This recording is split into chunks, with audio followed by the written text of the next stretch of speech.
Kebahagiaan menyelimuti hati Saudah saat merasakan air mata kebahagiaan membasahi jiwanya.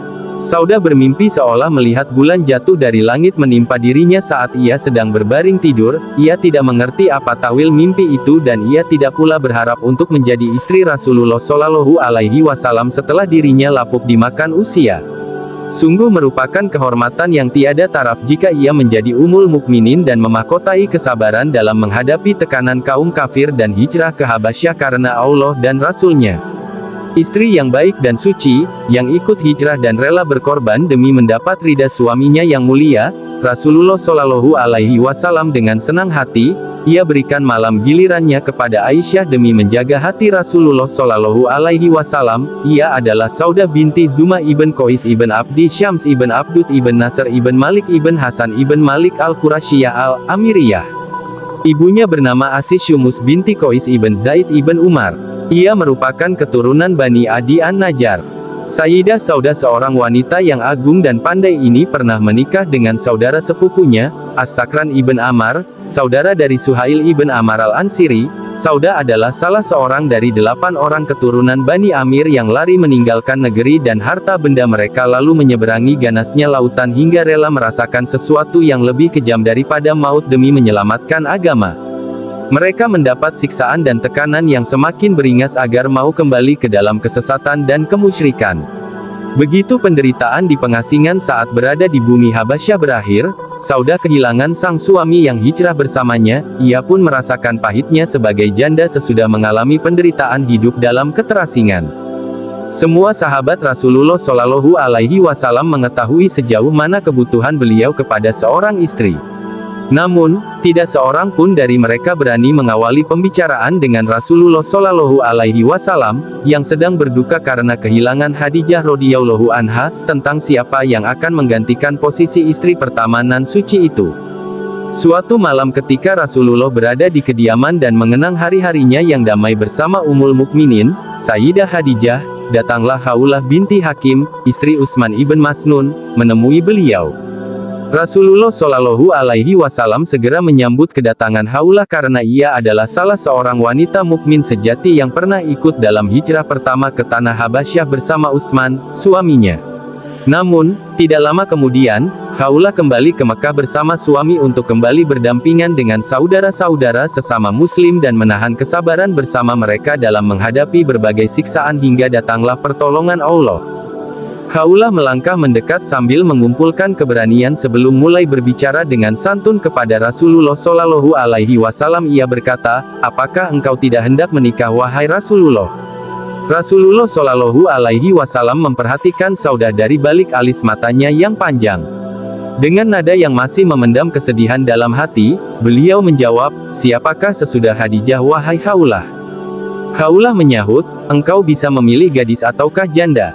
Rasulullah Shallallahu Alaihi Wasallam bertanya, "Siapakah yang gadis?"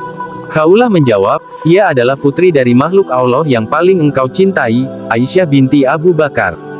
Setelah sejenak diam, Rasulullah Shallallahu Alaihi Wasallam kembali bertanya, "Siapakah yang janda?" Khawlah menjawab, "Ia adalah Saudah binti Zumah yang telah beriman kepadamu dan mengikuti agamamu." Rasulullah Shallallahu Alaihi Wasallam terbayang saat Saudah meninggalkan bumi yang subur tatkala ia mendapat kesempurnaan dan kemewahan hidup serta merasakan ketenangan di atas bumi itu, tetapi kemudian ia pergi menuju negeri asing dan di tengah orang-orang yang tidak ia kenal dan mereka tidak pula mengenalnya. Bahasa mereka bukan bahasa Arab. Agama mereka bukan agama Islam. Bahkan, sebelum kembali dari perasingan dan menginjak bumi Mekah, suaminya meninggalkan dirinya untuk selamanya. Rasulullah Shallallahu Alaihi Wasallam sangat terkesan dengan Saudah, muhajirah yang menjadi janda itu. Karena itu, begitu Khawlah binti Hakim menyebut nama Saudah, Rasulullah segera mengulurkan tangannya yang pengasih untuk menjadi sandaran bagi Saudah pada masa tuanya serta meringankan kerasnya kehidupan yang ia rasakan. Rasulullah Shallallahu Alaihi Wasallam bersabda kepada Khawlah, "Pergilah dan bicaralah kepada Saudah." Khawlah segera pergi. Ia terlebih dahulu menghampiri kediaman Abu Bakar dan baru kemudian mendatangi rumah Zumah. Tidak lama kemudian, Nabi Shallallahu Alaihi Wasallam menikahi Aisyah binti Abu Bakar radhiyallahu anhu. juga menikahi Saudah yang hidup bersama Rasulullah Shallallahu Alaihi Wasallam selama kurang lebih 3 tahun atau lebih, baru kemudian berkumpul dengan Aisyah. Masyarakat Mekah merasa aneh terhadap pernikahan Rasulullah dengan Saudah binti Zumah.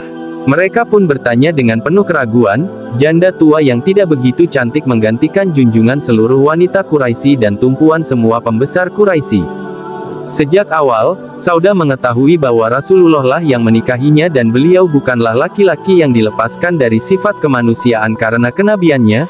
Karena itu, Saudah juga tahu bahwa dirinya, atau siapa saja, tidak akan bisa menggantikan Khadijah di hati Rasulullah. Pernikahannya itu tiada lain adalah kebajikan, kasih sayang, dan pelipur lara dari Nabi Pembawa Rahmat, Muhammad Shallallahu Alaihi Wasallam. Namun, itu semua tidak ia hiraukan karena dengan Rasulullah Shallallahu Alaihi Wasallam mengangkatnya dalam kedudukan tinggi itu dan menjadikannya sebagai Ummul Mukminin, semua itu sudah cukup baginya.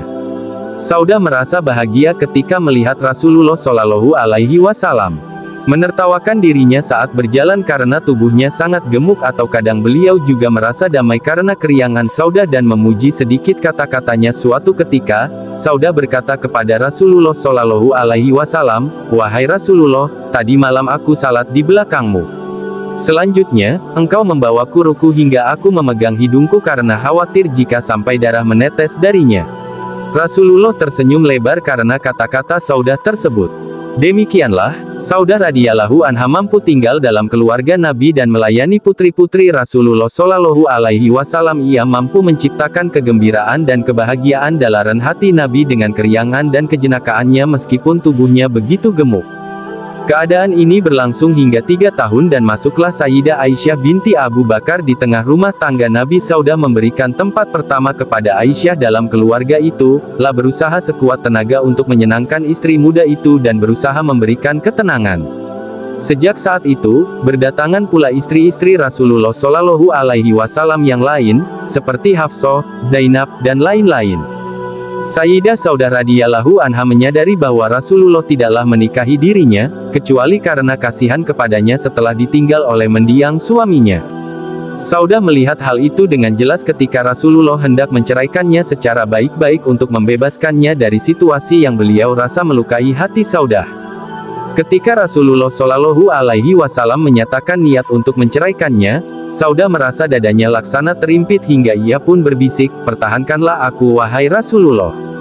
Demi Allah, aku tidaklah berambisi untuk memiliki suami, tetapi aku berharap bahwa saat Allah membangkitkanku pada hari kiamat nanti, aku bangkit sebagai istrimu." Rasulullah memandang Saudah dengan iba dan penuh belas kasih.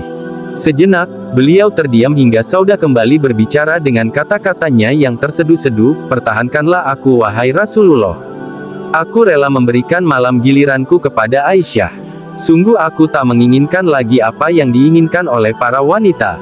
Rasulullah Shallallahu Alaihi Wasallam mengabulkan permintaan Saudah yang memiliki perasaan yang peka itu. Selanjutnya, Allah Subhanahu wa Ta'ala menurunkan ayat Al-Quran berikut. "Dan jika seorang wanita khawatir akan nusus atau sikap tidak acuh dari suaminya, maka tidak mengapa bagi keduanya mengadakan perdamaian yang sebenar-benarnya, dan perdamaian itu lebih baik bagi mereka." QS An-Nisa 128. Saudah tetap tinggal di tengah keluarga Nabi Shallallahu Alaihi Wasallam dengan rida, tenang, dan bersyukur kepada Allah Subhanahu wa Ta'ala, yang telah mengilhamkan kepadanya kata-kata yang bisa diterima oleh Rasulullah agar dirinya tetap bersama makhluk Allah terbaik ini di dunia, sebagai ibu bagi kaum mukminin dan istri Rasulullah Shallallahu Alaihi Wasallam, di surga kelak. Dalam keheningan malam, ia pun terbangun dalam ruangnya, menunaikan salat, dan bersyukur kepada Allah Subhanahu wa Ta'ala sementara hatinya penuh dengan keridaan dan iman. Saudah radhiyallahu anha wafat pada ujung masa kekhalifahan Umar ibn Khattab radhiyallahu. Sementara itu, Ummul Mukminin Aisyah radhiyallahu anha selalu mengenang perilaku dan pengaruh Saudah dengan penuh kejujuran. Aisyah mengatakan, "Tidak ada wanita yang aku lebih ingin meniru perilakunya selain Saudah binti Zumah." Pada saat sudah renta, ia berkata kepada Rasulullah Shallallahu Alaihi Wasallam, "Wahai Rasulullah, aku berikan hariku darimu untuk Aisyah. Akan tetapi, ia memiliki sifat yang keras.